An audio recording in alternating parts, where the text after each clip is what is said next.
Welcome to One Happy Thing, the podcast where three best-selling novelists, Maddie Dawson, Carrie Schaefer, and Jennifermoorman, explore the silver linings, bright moments, and everyday magic that inspire a kinder, more creative world. One happy thing at a time.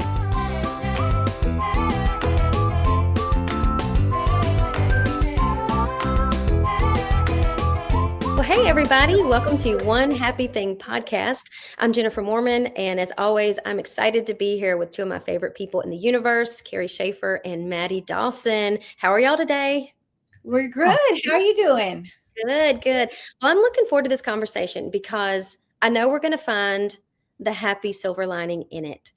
But at first, it is something to me that can be challenging. So we all work in the publishing industry, and I love that we get to create art. We get to create stories that are meaningful to us. They have a purpose to us. Sometimes I find that our stories heal us. They make us happy. They can find people exactly when they need them. They can heal other people. It's just, to me, such a beautiful gift that we get to create something from our imaginations, our hearts, our lives, and then we get to share it with other people. And we've talked before about how that can be an intimidating moment when you share your art with the world. But I do really believe that your art is meant to be shared. And it comes from, I don't know where. Like this, I would say your spirit, your soul, your heart. I think a lot of us get this moment where we're like inspired to write. This story comes to us at this time. And I know all three of us are probably full of stories. Like we could probably write stories till the end of time, but there will be a story that rises up to the surface at a specific moment and we start writing it. So here's where I feel like it can get sticky. Let's say we've got this story. We've even written the full manuscript. Well, in this business, one part of the process, now this is just a part, not the only part, a part would be maybe I'm going to share it with my agent, see what my agent thinks. Or maybe it's time to share it with my editor. Maybe it's time to go out on submission for a new publisher. These are all things that can happen. And I've experienced this. I think the two of y'all have experienced this. Just this is part of a process that we have. And then what happens when you start getting feedback and somebody says, this isn't really the story that I'm looking for. This isn't really a story that is trending right now. This is not really a topic that people seem excited to read. Even if 10 billion people read your last book and it was something they were excited to read and it's still you. It is this moment where you can feel like you haven't done the right thing. Like maybe I didn't create the story that I should have, which Carrie just talked to us in an episode recently about the shoulds. But then I want to go back to how I started this conversation. Our art comes from, to me, this magical place, and it has a purpose for us to create this piece of art. And then someone's telling you, well, it doesn't fit the market trend. Maybe, could you write a less magical story? I literally heard that recently. I write magical stories. So I said, no, I can't. These are the stories that come out of me. So I want us to talk about this. I mean, in this industry, this is going to happen sometimes, maybe not everyone experiences this. These moments when someone wants to direct your art, and I don't mean edit it, like take some comma splices out. I mean, literally, don't write this story. Nobody's interested, as if they're plugged in to the collective. And we know that they're just part of it. They're not the do all be all say all at the collective and what people actually are looking for. How have y'all handled this? What has helped you have that moment where you're like, I'm going to keep creating what I want to create because that's where it starts is with me. Or maybe you don't. Maybe you've said, I'm going to write a murder story because that's what they want instead. I want to hear it. Well, I can talk about this a bit. I was a newspaper reporter for a while, and there was a lot of pressure to do a certain kind of story and that I was not interested in doing at all. And I had to figure out how to write the things that I wanted to write. I wanted to write feature stories. People wanted me to write news stories. And it gave me good practice at realizing that I want to write what comes to me. And in writing fiction, the stories that come to us and the characters that come to us are very sacred. You know, they really are for us.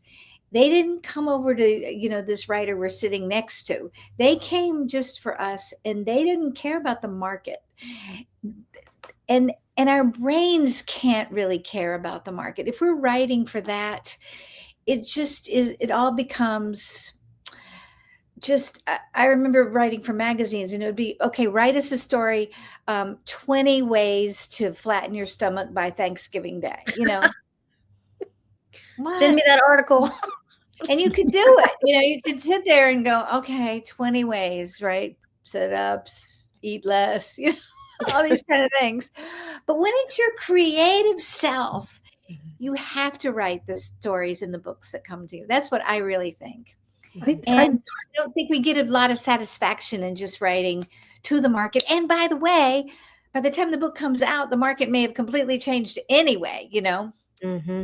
So there's facts in Or publishing. maybe it didn't either. I mean, it's a tough one, but I keep coming back to a couple of things. So for me, one of them is this kind of goes back to the book Big Magic.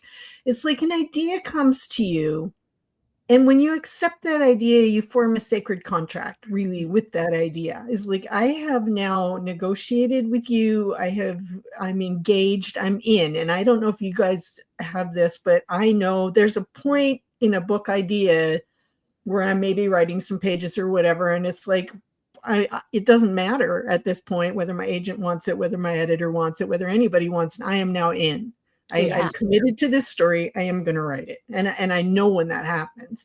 And I think when it happens, I feel it's my job then to be true to the story, to the idea, to be authentic. And I know it's different.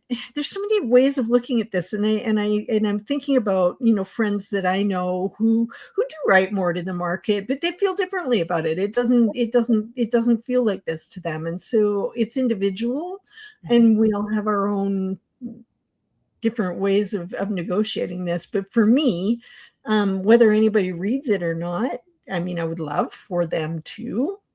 I would love for my agent to love it. I would love for an editor to pick it up. I would love for readers to just be clamoring for the book. But whether or not that happens, I'm going to write it. Yeah. No, but I love that, because I do feel like it is honoring the story. It's all, like you said, Maddie, it's like a sacred coming together, like your characters, your story, you're all in at this point. I feel that way too. Like once I start, because we've got multiple story ideas and things will kind of fish around, but this one, when it happens, that moment when you're like, oh, this is the story. Maybe no one will ever read it but me, but then that to me feels like, I don't think it's true necessarily, but even if it is, it means that story is meant to do something for me. Even though it comes out of me, it's something I need to learn about myself. That sounds really big world, but it really is to me that, oh, this is for me and my growth and my expansion right now. But I really feel like other people are going to pick these stories up if we share them. I feel like art is always meant for that someone else, even if it's just one other person.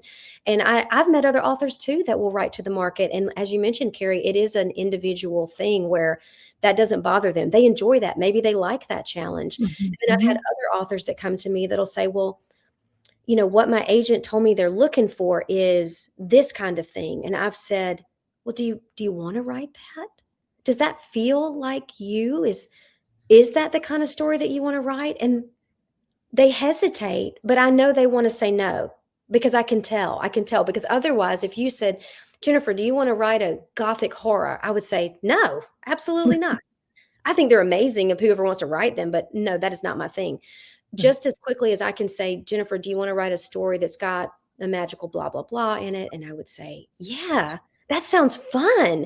It feels different. And so, when I encounter someone who's like, well, but they asked me to do this and I can tell their body doesn't like it, I literally want to tell them, please don't do that.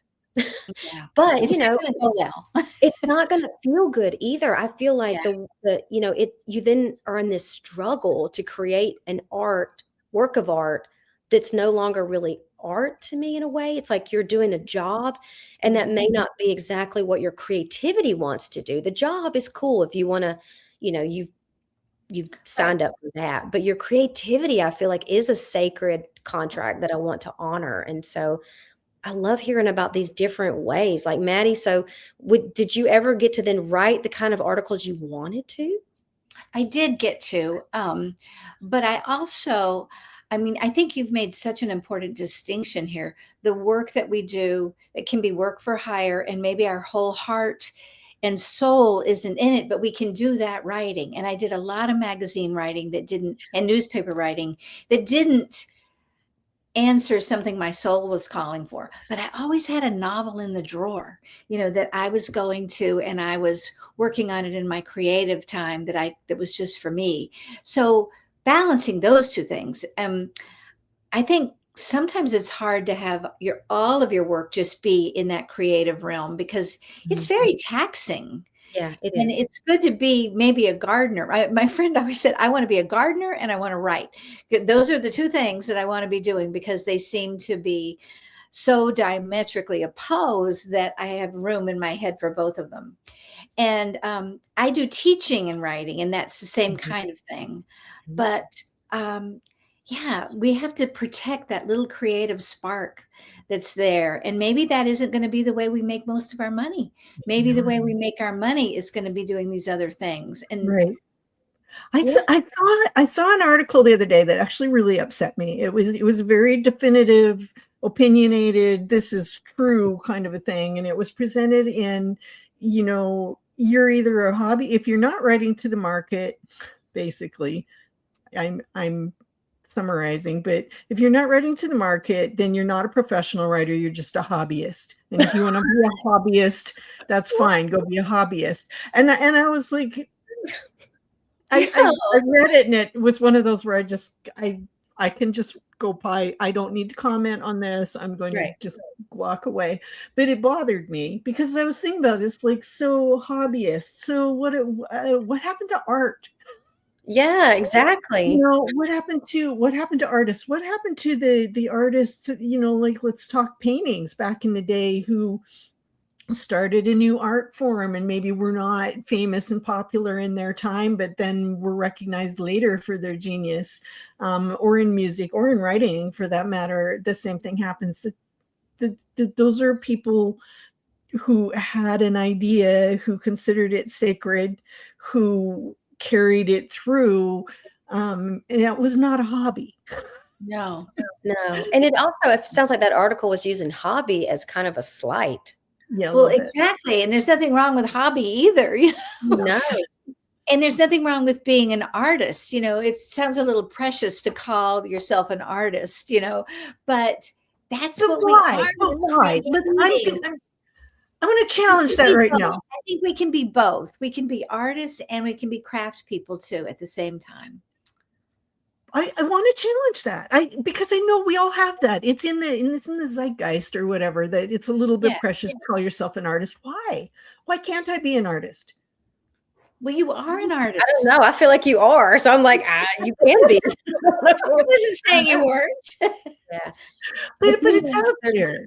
Yeah. Like it's almost because it's gotten stuffy, or I don't know that's not the right word, but the artist makes you, well, I mean, there's a lot of, also through the years of growing up, there's a lot of negative connotations that are attached to being an artist. Like, we're going to starve, which is absolutely not true. The three of us are not starving, and all three of us are artists. So, it does us working upstream against some stuff that has been coming downstream for a long time. But I think the three of us, we're not alone. There's a lot of us that are doing what I call like unconventional things, writing a book because you just want to write a book, and not saying, I'm only going to write a book if it sells this many copies, or I'm only going to write a book if this on trend right now. Again, these are okay if these are desires people have. These are just not my desires. So I don't feel like, go ahead. And that's one of the things I think that is really important and does help me, is because I think about that sometimes, because I see a book that has done really well and selling a gazillion copies, and I will actually ask myself, do I want to have written that book? And my answer is no. That's not. Every now and then there's a book that I'm like, damn, I wish I had thought of that. I wish I had written that book, but it's rare, and so it helps me a lot, actually, to go, okay, I don't really wish that I had written that book. I would love to have everybody else be as excited about my book as they are about that book, but I don't want to have taken the time and lived in that world and created. I would not feel good about that, because that's not being true to me and what I'm called to write. And then the one other thing that helps me is to just remind myself that if I wanted to be miserable, I could go back to one of my previous day jobs. And that's what I say sometimes, when, like, my partner will even say, why don't you just write one of these books, because maybe it would sell better. And I will just say, if I want to be miserable, I'd go back to the day job. Right. Well, let's offer some inspired advice or thoughts to people. So for me, what I have encountered this, like, make my book less magical, or maybe you could lean more into this because this is popular right now. And I mean, at this point in my life, I just say no. Not because I've gotten to this point where I'm like, I know what's in my heart, the stories that I'm meant to write. I have a feeling, a strong intuitive feeling about my stories. So if it doesn't sit with you, that's okay. But I am at a place where I'm definitely not trying to write for a market trend or what other people think is good right now. But let's offer some advice for people who aren't, 30 years into this thing, and realizing that we've got kind of a stronger backbone, stronger foundation of, we know who we are, we know what we want to write. Like, what do we tell them when they say, well, but they want me to write vampire fiction, but I want to write rom-coms? And then how do we encourage them to say, we want them to do the art they're called to do, not the art that seems popular or whatever right now. Okay, so Oh, okay. I do have this to say, and this is, if you can find a way to make it your own and be excited about it, then that's a little bit different, I think. I used to do this in college with essays. You get tasked with an essay, and I would look at it and go, I don't like any of these topics. And I go, but wait, if I took this topic and I did it with this angle and I took it in this direction, and I was really really stretched the limits, then actually that would be fun, and that would be a challenge, and I could be all about that. So sometimes I think it's looking into, okay, how can I also say yes? Because I'm all about trying to say yes to things, to be open. So how can it be? How can I look at this and go, all right, so how might I want to work with this? And what might be kind of a way of at least being open to the possibility? And then see where that lands and how maybe it intersects with another idea and, inspires your creativity. But it has to sit right with me. It has to feel authentic. I guess that's my biggest advice, is to just kind of go with your body. I'm always big on that. Go back to your body. How does it feel? Does it feel wrong? Does it feel like you're in the wrong skin? Or does it feel, Yeah, no, I love that. I love being open to it. So thank you for helping me see that I shouldn't always say no right away. that I can sit with some things. Some things are definitely feel no in my body. And some things maybe I need to take some more time with and think, okay, but is there any aspect of this that could feel fun? What about you, Maddie? I was just thinking, there's a wonderful quote, and I'm not going to remember it exactly, and I can't go look it up right now, but it said that writing a novel is a little bit like getting married, and you shouldn't embark on a story until you're just amazed at your own luck at finding it. And I think that's really a good way of looking at it, because you're going to live in this story for such a long time. And if going to depress you every day, or if it's going to be demeaning or drag you down, don't do it. Do the thing you want to do. That's so good. Y'all are so smart. I'm lucky. I'm lucky to have y'all with me so that I can maybe be a little more open and make sure, do I want to marry this story? Yeah. See if you want to marry it. Date it for a little while and see, Yeah. See if it treats me well. Do I still get excited about it? Is it still fun, or does it feel like drudge? Like you said, does it make me feel bad? Or like Carrie said, does my body feel bad doing this? Then those would be no's. But I could open up to, who knows, vampire fiction. Not really. That was a joke. But maybe not that one. Maybe it could be magical vampires. So magical vampires Could who be, have a yeah. transformation moment where they come back into, you Absolutely. never I know. mean, I don't know, but you know what? I can leave the door open for it. And if that idea comes in strong and it's like, no, you're writing me this vampire magical realism story, then I will say yes. I will be all in if it happens. But I love these ideas. Really. Thank you for helping me and for helping our listeners. If they've ever had that moment, and maybe it's not books, maybe it's some other kind of art, maybe it's something, creative in their life, or maybe it's just what they don't consider creative, which we know everybody's creative, but that they've got other voices coming in saying, but this is what everybody else is doing. And creating a life is the same thing, Exactly. And doing it your way. And if it feels good, and if you want to marry it. If you want to marry it. Exactly. Well, we'd love to hear from y'all. We'd love to hear from you. We have an email that you are free to email us anytime you want to. We do check it regularly and we respond. And it's at onehappythingpodcast@gmail.com. You can find us on social media. Where else can they find us? YouTube. Our individual accounts, our Instagram accounts and everything. Yeah. Check out our YouTube. Facebook, YouTube. Exactly. We have our new YouTube channel, right? You could go all out and go to our websites and sign up for our newsletters. There you go. That's a brilliant idea. We do giveaways. We do recipes. We do feel good, fun, happy stories. So you can go to all of our websites, sign up for our newsletters, and just fill what I call your inbox with happy stuff. There we go. Yeah. Well, until next time, thank y'all for listening. Thank you for subscribing, and we will talk to you on the next episode. Bye. Bye. Thanks for tuning in to One Happy Thing. We hope today's episode brought a little extra joy your way. If you loved it, help us spread happiness by subscribing and leaving a review. And join us next time for One Happy Thing. Yeah, yeah.